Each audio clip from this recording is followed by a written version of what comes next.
I've always liked the saying that a city without a past is like a person without a face.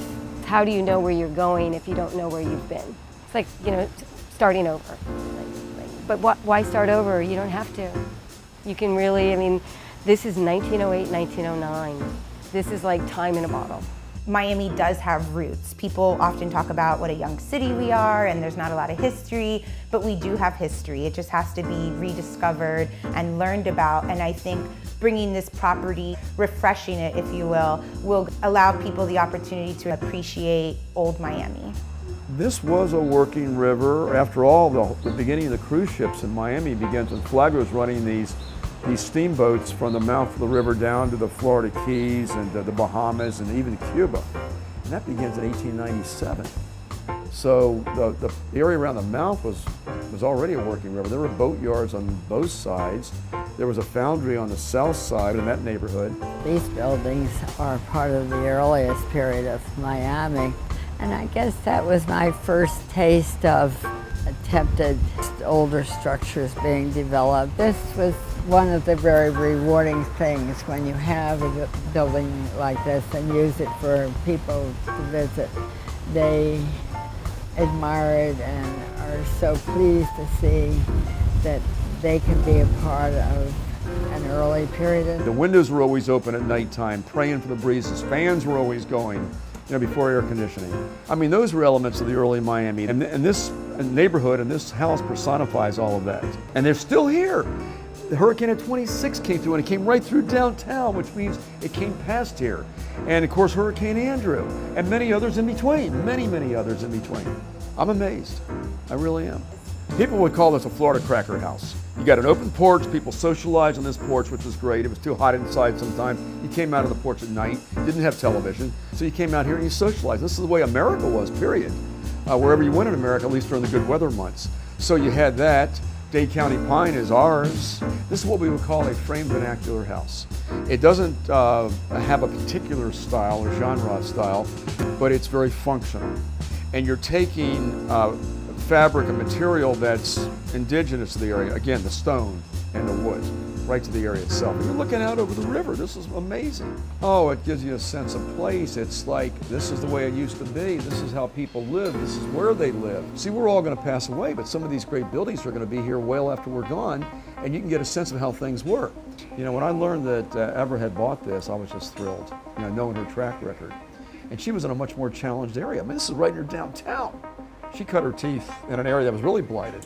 One of the first questions I asked her was, is there anybody doing mindful development?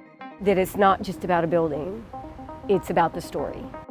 We've done Riverside, 1908, 1909, we've done 1950s, I think in two very different periods in time, really a whole generation. And it's about community, it's about neighborhood. This idea that we are where we are today because of what was yesterday.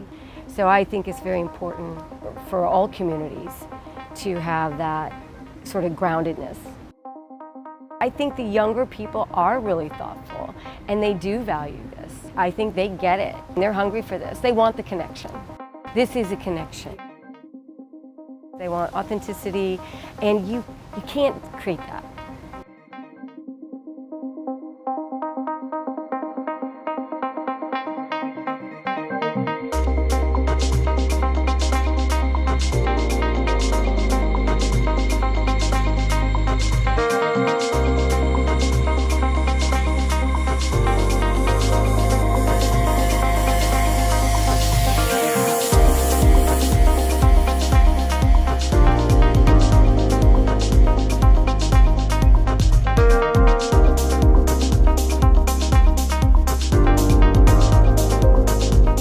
So when you destroy properties like this, they're lost forever. I think to some degree, there's an obligation for community to take that on.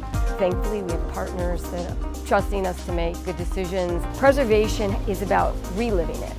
From the moment we got here, we could just feel this very kind of charming undertone that was just waiting to be revealed. I think over the years, people changed little things here and there, added more and more paint, covered things up. You could really see the design, how it evolved over the years, and what was added in the 80s, what was added in the 90s, and the early 2000s. One of the guiding principles that she always has is to really feel things and let it reveal to you what it wants to be, as opposed to coming in and just saying, well, let's do this, this, and this.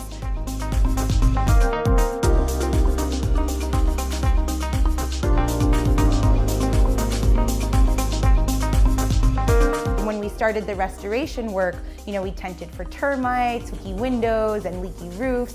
And what we saw was that this really wanted to be a charming bed and breakfast once again, just like it always was. I think one of the things that we've done in both of our projects is we've taken the old, made it relevant, so that people could come and experience it. What we decided would be a part of the interior design was to give every room a seated area next to the window, which we started calling a little tea time area. We worked with 2 local designers from Deja Vu Decor. We restored all the hardwood floors, the original Dade County pine. And when we saw the red brick, we were just like completely stunned, because you just don't see things like that in Miami. That's the thing about older buildings. They house memories. Hopefully, when people see us do it and have it be successful, people will feel more inclined to do the same.